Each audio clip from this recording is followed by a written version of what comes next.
নমস্কার বন্ধুরা, Prius cooking হাবে সবাইকে স্বাগত জানাই। আজকে আমি সজনে শাকের একটা দুর্দান্ত স্বাদের রেসিপি নিয়ে চলে এসেছি। সজনে শাকের তো পুষ্টিগুণের কোনো অভাব নেই, অনেক পুষ্টিগুণ সম্পন্ন এই সজনে শাক। এটা কিন্তু ছোট থেকে বড় সবারই খাওয়া উচিত এই সজনে শাক। অনেকে থাকে যারা এই সজনে শাক খেতে একদমই পছন্দ করে না, তো এইভাবে একবার সজনে শাক বানিয়ে দেখবেন, খেতে কিন্তু ভীষণ পছন্দ করবে। আমি এখানে বেশ কচি দেখে কিছুটা সজনে শাক নিয়ে নিয়েছি। এবার শাকটা একটু বেছে নেবো, শাকের পাতাগুলো আলাদা করে নেবো।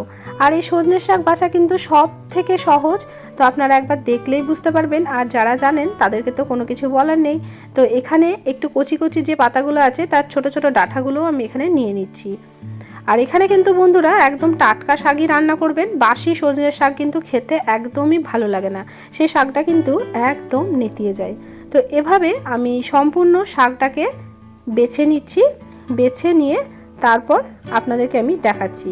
আর দেখুন, একটা টান দিলেই কিন্তু এই সজনের শাকটা খুব ভালোভাবে আলাদা হয়ে যাবে। তো এখানে সমস্ত শাকটা আমি বেছে একটা পাত্রের মধ্যে নিয়ে নিয়েছি। এবার এই শাকগুলোকে একটু ছোট ছোট করে কেটে নেব। তো একবারে আমি পুরোটা কাটবো না, আমি দুবারে কেটে নেবো। তো আপনাদেরকে আমি দেখিয়ে দিচ্ছি। তো এভাবে আমি চাকুর সাহায্যে কেটে নিচ্ছি, আপনারা চাইলে কিন্তু বটি দিয়েও কেটে নিতে পারেন। তো বন্ধুরা, আজকের ভিডিওটা কে কোথা থেকে দেখছেন অবশ্যই আমাকে কমেন্ট করে জানাবেন। আপনাদের সুন্দর সুন্দর কমেন্টেই কিন্তু আমি রান্নার উৎসাহ পাই। তো এখানে শাকটা আমার কাটা হয়ে গেছে। তো একটা পাত্রের মধ্যে আবারও নিয়ে নিচ্ছি। এবার দুবার তিনবার জল পাল্টে পাল্টে খুব ভালো করে শাকটাকে ধুয়ে নেব। আর এদিকে একটা কড়াই বসিয়ে দিয়েছি, আর কড়াইয়ের মধ্যে দিয়ে দিচ্ছি কিছুটা জল। সজনের শাক যেহেতু একটু খসখসা হয়, তাই একটু সেদ্ধ হতে সময় লাগে, তাই আমি আগেই কিন্তু সেদ্ধ করে শাকটাকে রান্না করব। এতে করে কিন্তু পুষ্টিগুণটাও বজায় থাকে আর খেতেও কিন্তু ভীষণ ভালো লাগে। তো এই জলের মধ্যে দিয়ে দিচ্ছি খুব সামান্য একটু লবণ, আর দিয়ে দেবো সামান্য একটু হলুদ। আর যেহেতু সজনের শাক একটু খসখসা, তাই এটা একটু নরম করার জন্য খুব সামান্য একটু খাবার সোডা এই জলের মধ্যে আমি দিয়ে দিলাম। এবার এই কেটে ধুয়ে রাখা এই শাকটা এই জলের মধ্যে দিয়ে কিছুক্ষণের জন্য একটু ফুটিয়ে নেব। তো গ্যাসের ফ্লেমটা আমি মিডিয়াম টু হাই রেখে আমি 2-3 মিনিট মতো শাকটাকে ঢাকা দিয়ে একটু ফুটিয়ে নেব। তাতে করে শাকটা সেদ্ধ হয়ে যাবে আর শাকটা কিন্তু বেশ নরম হয়ে যাবে, খেতেও কিন্তু ভীষণ ভালো লাগবে। তো এখন দেখুন শাকটা কিন্তু একদমই নরম হয়ে গেছে আর শাকটাও সেদ্ধ হয়ে গেছে। এবার শাকের মধ্যে যে জলটা আছে সেই জলটাকে কিছুক্ষণের জন্য একটু ফুটিয়ে নিয়ে একটু কমিয়ে দেবো। এই জলটা কিন্তু ফেলে দেবেন না বন্ধুরা, এই জলের কিন্তু অনেক গুণাগুণ আছে। তাই এই জলটা যদি খুব বেশি মনে হয় তাহলে আপনারা এই জলটা ছেঁকে কিন্তু অন্যান্য রান্নার কাজেও ব্যবহার করে নিতে পারেন। তো এখন জলটা অনেকটাই কমে গেছে। এবার এই জল সহ শাকটাকে একটা অন্য পাত্রের মধ্যে আমি তুলে নেব। কড়াইটা আবারও ধুয়ে আমি চাপিয়ে দিয়েছি। তো এবার দিয়ে দিচ্ছি সর্ষের তেল। আমি রান্নাটা সর্ষের তেলেই করছি, আপনারা চাইলে কিন্তু সাদা তেলও করে নিতে পারেন। তো তেলটা ভালো করে এখন গরম হয়ে গেছে আর কড়াইয়ের চারিদিকে তেলটাকে একটু ছড়িয়ে দিচ্ছি। এই রান্নায় আমি অল্প একটু বড়ি দিয়েছি, তাই এখানে একটু কলাইয়ের ডালের ছোট বড়ি আমি ভেজে নিচ্ছি। আপনারা যে কোনো বড়ি কিন্তু এখানে দিয়ে দিতে পারেন। তো বড়িটাকে একটু মুচমুচে করে লালচে করে ভেজে নেব। এতে করে এই রেসিপিটা খেতে কিন্তু দুর্দান্ত লাগবে। তো এখন বড়িটা আমি লো ফ্লেমে রেখে সুন্দর করে ভেজে নিয়েছি। এবার এই বড়িটাকে তুলে একটা সাইডে রেখে দেব। এবার যে অবশিষ্ট তেল আছে এই তেলের মধ্যে দিয়ে দিচ্ছি ছোট চামচের 1/2 চামচ 5 ফোড়ন, আর দিয়ে দেবো একটা শুকনো লঙ্কা মুখটা ফাটিয়ে। এবার আমি এর মধ্যে অল্প একটু রসুন কুচি করে তারপর থেতো করে রেখেছিলাম, সেই রসুনটা এর মধ্যে দিয়ে দিলাম। রসুনটা দিলে কিন্তু এই শাকটা খেতে দুর্দান্ত লাগে।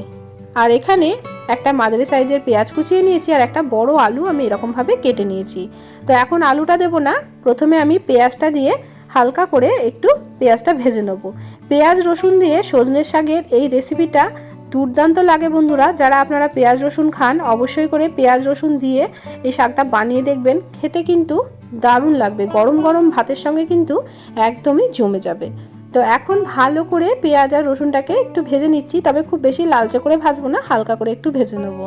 বন্ধুরা, যারা আজকে প্রথমবার আমার চ্যানেলটিতে এসেছেন, আমার রেসিপি সামান্য হলেও ভালো লেগে থাকলে চ্যানেলটি সাবস্ক্রাইব করে পাশে থাকার অনুরোধ রইল।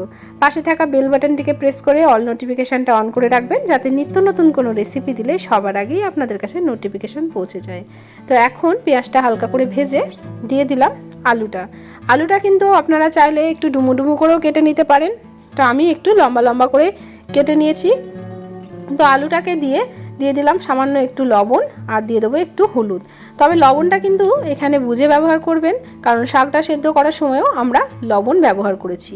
তো লবণ হলুদ দিয়ে আবারও ভালো করে একটু নাড়াচাড়া করে কিছুক্ষণের জন্য একটু ঢাকা দিয়ে দেবো। ওই 1 থেকে 1.5 মিনিট মতো একটু ঢাকা দিয়ে দেবো, গ্যাসের ফ্লেমটা লো টু মিডিয়ামে রেখে। তাহলে কিন্তু আলুটা সুন্দরভাবে সেদ্ধ হয়ে যাবে আর একটা সুন্দর কালারও চলে আসবে। তো আমি এখন ঢাকা দিয়ে দিলাম। তো এবার দেখুন 1.5-2 মিনিট পর ঢাকাটা খুলে নিচ্ছি।